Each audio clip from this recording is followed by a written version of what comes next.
বহুতৰ মনত প্ৰশ্ন, ADRE ৰিজাল্ট কেতিয়া দিব?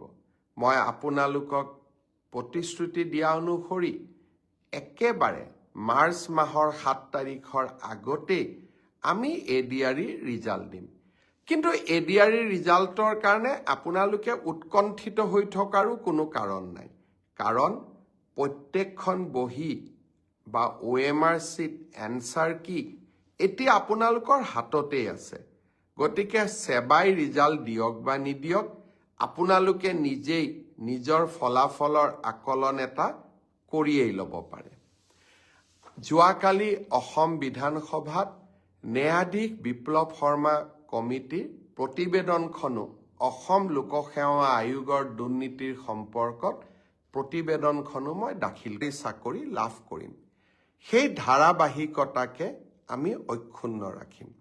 ADRE ৰিজাল্টৰ পিছত লাহেকৈ মাৰ্চ মাহৰ ভিতৰতে আৰু পাৰিলে আৰু আগতে অসম পুলিচৰ পৰীক্ষা আৰু আমাৰ শিক্ষক নিযুক্তিৰ যিটো প্ৰক্ৰিয়া আমি আৰম্ভ কৰিছিলোঁ তাকো আমি আগুৱাই লৈ যাবলৈ চেষ্টা কৰিম। শিক্ষক নিযুক্তিৰ